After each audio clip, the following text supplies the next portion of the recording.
Você vende o voto e eu vou prender você se você continuar vendendo o seu voto. Eu vou virar político. Se você comprar o voto da população, eu também vou te prender. Eu não vi ninguém gostando de povo no Maranhão. Ao mesmo tempo, eu vejo os problemas no Sul-Sudeste, que a direita supostamente bolsonarista cuida. Ah, não, a gente resolve a questão da segurança. Resolve. Os casos bizarros envolvendo morte de mulher, morte de criança, assalto, roubo de celular continuam altíssimos. Então os problemas não são resolvidos. A gente fica participando de discussões idiotas, né? Ah, eu sou verde e amarelo, eu sou vermelho, mas na prática o ladrão continua assaltando e você continua pobre. Os partidos entregam seus diretórios estaduais para algum político do centrão que tem dinheiro, ele fica com o diretório autônomo, faz os negócios que ele quer ali e em troca ele, né, nos dá um deputado federal para ajudar a passar com as barreiras. A gente não vai fazer isso, a gente não vai negociar nosso diretório. Eu recebo hoje no Radar o pré-candidato à presidência da República pelo partido Missão, Renan Santos, que é também fundador e coordenador do Movimento Brasil Livre, presidente do partido.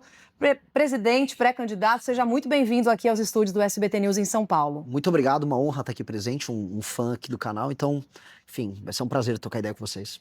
Obrigada por ter vindo até aqui, pré-candidato. Queria conversar um pouquinho sobre o cenário que espera o senhor para as eleições agora de 2026. O senhor é considerado um outsider, alguém fora do meio político, e se coloca contra essa polarização que a gente vem acompanhando com os números nas pesquisas entre o presidente Lula e Flávio Bolsonaro. Assim como temos também outros candidatos à direita. O que te separa desses outros candidatos para além de Lula e Flávio Bolsonaro? Bom, primeiro de tudo, a minha história.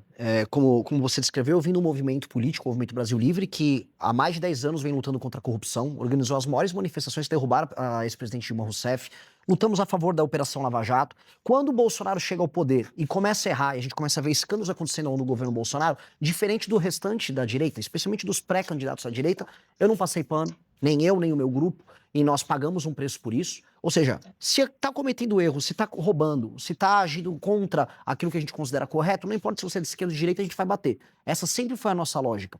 Naturalmente, nós somos um grupo mais à direita. Defendemos livre mercado, defendemos que a polícia tenha a condição de ir para cima dos bandidos, sem aquela turma dos direitos humanos enchendo o saco, mas isso não nos impede de, quando vê o erro sendo cometido no campo político que a gente faz parte, na direita a gente também bater. Isso diferencia do ponto de vista dos valores. Do ponto de vista das ideias, a gente está defendendo uma reforma muito profunda no Estado brasileiro. A gente percebe que o Estado brasileiro é dominado pelo que a gente chama de centrão.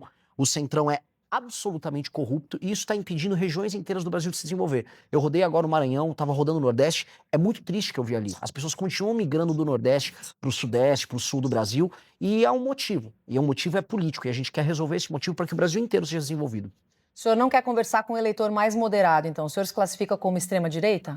Não, eu me classifico como uma pessoa extremamente honesta e mais inteligente e mais preparada do que os demais. Eu não vou ficar só no clichê, porque as pessoas ficam só repetindo palavrinhas, jogando palavras ao vento. Ah, não, olha só, eu sou conservador e sou o cara de esquerda. Não, eu gosto do povo. Gosta de qual povo? O que é o gostar do povo do Lula? Quando você vai para o Maranhão, onde o Lula é muito bem votado, onde supostamente ele liga para aquelas pessoas, eu vi gente andando em cima de esgoto, dividindo comida com urubu. Eu não vi ninguém gostando de povo no Maranhão. Ao mesmo tempo, eu vejo os problemas no Sul-Sudeste, que a direita supostamente bolsonarista cuida. Ah, não, a gente resolve a questão da segurança. Resolve. Os casos bizarros envolvendo morte de mulher, morte de criança, assalto, roubo de celular continuam altíssimos. Então os problemas não são resolvidos. A gente fica participando de discussões idiotas, né? Ah, eu sou verde e amarelo, eu sou vermelho, mas na prática o ladrão continua assaltando e você continua pobre. Então eu quero resolver esse problema, eu quero ir pra cima. E não vou perder tempo com rótulos. Por não perder tempo com rótulos, eu acho que eu sou mais efetivo em focar nos problemas. Qual é o estilo do eleitor que o senhor quer focar durante a campanha? Olha, eu não recuso voto, então eu não estou, vamos dizer, buscando o eleitor A, B ou C. Eu estou falando aquilo que é verdadeiro. Eu tenho comentado que eu vou fazer uma eleição de sincericídios. Ou seja, quando eu vou para o Maranhão, eu não vou fazer o que todo mundo faz quando chega lá. Ô, povo bom, olha, eu vou tocar aqui um forrozinho aqui. Nossa, olha essa comida boa. Não, eu vou falar, olha, aqui no Maranhão tá uma desgraça a vida de vocês. Vocês vendem o voto, eu falo isso pro eleitor. Você vende o voto e eu vou prender você se você continuar vendendo o seu voto. Eu vou virar político. Se você comprar o voto da população, eu também vou te prender. A gente tem que ter leis sérias, a gente quer respeitar a democracia. Em tese, nos manuais políticos, o que eu tô fazendo é perder voto.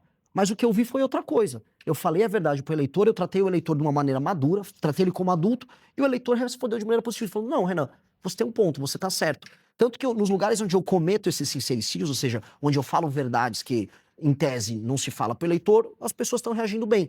Então eu rodo o Maranhão, assim como eu vou rodar agora Santa Catarina, eu vou rodar todos os lugares do Brasil falando dos problemas locais, inclusive dos problemas do eleitor. Porque o eleitor não é perfeito. né? A voz do povo não é a voz de Deus. No sentido de que o eleitor também erra, o eleitor também acredita em mentira, o eleitor cai em truque. E a gente precisa alertar o eleitor também pro próprio erro que ele comete. Mas o eleitor mais conservador, que pode ter o voto, né, no senhor, ele está preparado para algumas conversas, o senhor falou em sincericídios, né, algumas falas mais sinceras.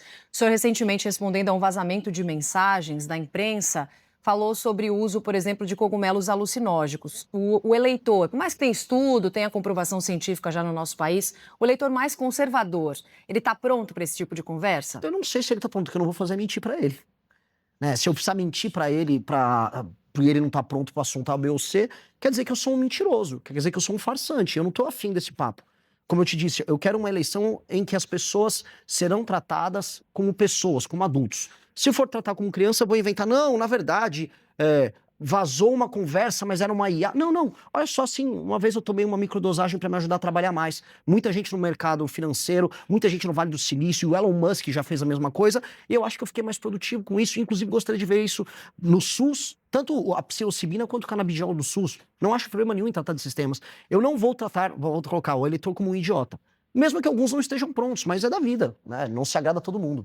Candidato, vou colocar a nossa equipe aqui para fazer perguntas ao senhor também. Em Brasília, primeiro, o nosso Eduardo Gayer chega na conversa. Fala, Gayer. Oi, pré-candidato, bom dia, boa tarde já agora, obrigado pela entrevista. Queria ouvir um pouco o senhor a respeito de propostas. O senhor tem algumas propostas bastante ousadas, podemos dizer assim, como extinção de municípios, inclusive o senhor já chegou a falar sobre extinção do estado do Rio de Janeiro para formar ali uma cidade-estado. O senhor vai poder também me explicar um pouco melhor o que seria isso, mas muitas dessas propostas ou exigem mudanças na Constituição, o que por si só já precisa ter uma base no Congresso para aprovar. PEC é algo que demanda 3/5 de votos na Câmara e no Senado em 2 turnos. O senhor é um partido que ainda está começando, então teria de formar uma base, queria entender como seria isso. E a questão de extinção do estado do Rio de Janeiro, tem gente dizendo que nem na Constituição dá para fazer, porque seria ferir cláusula pétrea, que é o atual modelo federativo. Então o senhor teria a proposta, talvez, de uma nova constituinte? Como seria isso? Suas propostas, elas factíveis de verdade no Brasil? Tudo bom, Gayer?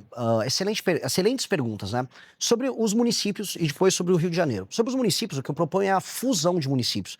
Isso é permanentemente plausível, não é cláusula pétrea da Constituição, você vai ter que alterar via PEC.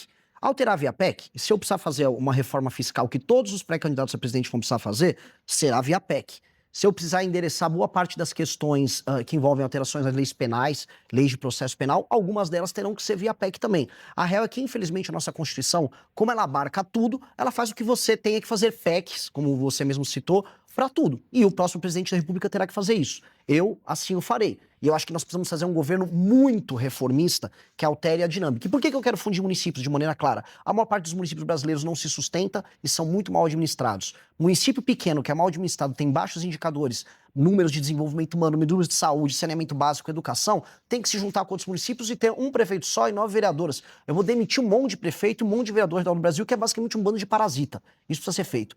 Sobre a questão do Rio de Janeiro, que também é importante, não é extinguir o Estado, é algo que é previsto na Constituição, que é criar um outro Estado, que seria o Estado da Guanabara, que já existia antes, que seria, vamos dizer, uma autonomia, uma cidade com um status diferente, que seria um status de Estado, como já existe, por exemplo, Buenos Aires, ele tem status de autonomia na Argentina, Xangai, Pequim, Hong Kong tem status de autonomia na China, que é tratar o Rio de Janeiro, que ele já é visto internacionalmente como porta de entrada do Brasil para o mundo, com esse status, que o orçamento do Rio de Janeiro seja focado em tratar dos seus problemas de segurança de maneira clara, do município, né, desse município autônomo, como ele se tornaria, que ele possa focar em ser um polo de tecnologia, um polo de turismo, um polo de entretenimento, como é, por exemplo, Dubai, um espaço de negócios. Acho que o Rio tem esse potencial, infelizmente, não é atingido. A gente está vendo, inclusive, o estado do Rio de Janeiro hoje decidindo quem vai assumir a Alerj para depois assumir o governo, ou seja, nunca termina nenhum governo, é um dos lugares, infelizmente, mais corruptos do Brasil. E sobre a viabilidade disso? Se eu saí de um partido político que foi realmente montado agora, em novembro, aparecido com 1% nas pesquisas. Algumas pesquisas já me dão com 5%, 6%, outras até 7%, variando de instituto para instituto.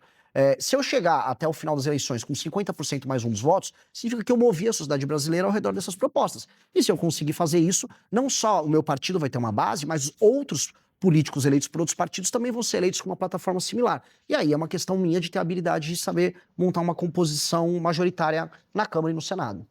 Pré-candidato, agora a Vitória Bel, nossa analista em Brasília, também tem perguntas para o senhor. Pré-candidato, como o senhor mesmo disse, vocês estão tentando também fazer o partido crescer, até para tentar não entrar na cláusula de barreira. O senhor acredita que com a candidatura do senhor será possível um crescimento de quanto do partido? Quantos deputados, por exemplo, vocês conseguiriam eleger já nessas eleições de outubro? Obrigado pela pergunta novamente. Eu não faço muito essa conta, a gente também não montou, porque se eu ficasse preso nessa conta, eu estaria fazendo o que todos os partidos fazem. O que é? Os partidos entregam seus diretórios estaduais para algum político do centrão que tem dinheiro, ele fica com o diretório, ele fica com o diretório autônomo, faz os negócios que ele quer ali, e em troca ele, né, nos dá um deputado federal para ajudar a passar a causa de barreira. A gente não vai fazer isso, a gente não vai negociar nossos diretórios. E o nosso plano é eleger pessoas dentro da nossa plataforma. A gente tem um livro, chama Livro Amarelo, que é um conjunto de propostas que nós temos para resolver os problemas do Brasil, que é daí onde surgem as propostas que o Gayer perguntou antes. E com base nisso, nós temos que construir essas propostas nos seus estados e ser eleitoralmente efetivo. Saiu uma pesquisa Atlas que mostra que o nosso partido é o quarto partido, com apenas 5 meses de idade, mais bem avaliado do Brasil. A gente já tem 5% da aprovação do eleitorado. Se isso se confirmar nas urnas, sem muito esforço a gente passa a cláusula de barreira. Então, o meu foco inteiro é construir um partido que seja uma alternativa para o Brasil. Não só através da minha pré-candidatura, mas também da pré-candidatura dos nossos governadores, candidatos a deputado federal e no futuro das nossas outras lideranças. A gente tem que ter uma tese para o Brasil, uma proposta muito clara para o Brasil, e ela tem que ser forte. Porque se ela não for forte, mas o partido for forte, eu sou só um partido do centrão. Essa sopa de letrinha que tem um monte de nome por aí, mas não serve para nada. Eu tenho que ter uma característica, e a característica nossa é o que tem que eleger os nossos deputados. Pré-candidato, sobre segurança pública, ainda um dos principais assuntos que certamente vão movimentar aí a campanha até outubro. O senhor citou no começo da nossa entrevista uma polícia que não siga os direitos humanos. O senhor não considera isso um pouco perigoso? Qual que é a sua proposta exatamente para a segurança pública aqui do nosso país? Não, eu sou a favor de uma polícia que siga princípios de direitos humanos. O que eu não sou a favor são ONGs de direitos humanos que recebem dinheiro de fora do Brasil, espécie de fundações estrangeiras, que interferem na política de segurança brasileira de modo a permitir que as leis brasileiras sejam pró-bandido. Eu não acho que faça sentido a gente tenha, por exemplo, uma progressão de pena como a gente tem no Brasil, em que uma pessoa que comete crimes de maneira regular possa não cumprir a pena inteira dela. E aí, quando você vai discutir isso no debate público, vê uma ONG de direitos humanos e fala, não, mas isso tá fazendo com que as cadeias fiquem superlotadas. Ora, que a gente construa mais cadeias, mas não que a gente solte um bandido que, sei lá, pegaram um caso agora de um homem que violentou sexualmente uma senhora de idade, antes tinha violentado sexualmente a própria mãe. Esse homem não tinha que ter o instituto da progressão de pena. Ele tinha que estar preso, do ponto de vista humano, pro resto da vida dele. Então, quando a gente discute sobre esses termos, são termos que não beneficiam a população brasileira e que, na prática, violam os direitos fundamentais do brasileiro. Por exemplo, o direito de ir e vir no Brasil. Uma mulher na rua tem direito de ir e vir? Ela tem a liberdade dela garantida? Ela tem medo de andar na rua. Então, ela tem um direito humano violado. Então, quando a gente não garante a segurança, quando o Estado não cumpre o seu papel, direitos humanos das vítimas são violados. Então, o meu ponto, assim, eu sou um grande defensor dos direitos humanos. E mesmo o preso, eu não quero mandar um preso para uma cadeia superlotada.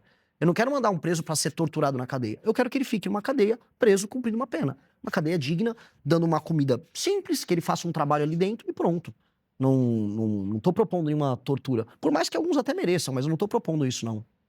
Pré-candidato, muito obrigada por vir aqui até o SBT News, nossos estúdios no Radar. Muito obrigada pela entrevista. Bom trabalho, boa campanha para o senhor. Muito obrigado, eu que te agradeço. Valeu pela oportunidade e um abraço a todos que nos assistiram.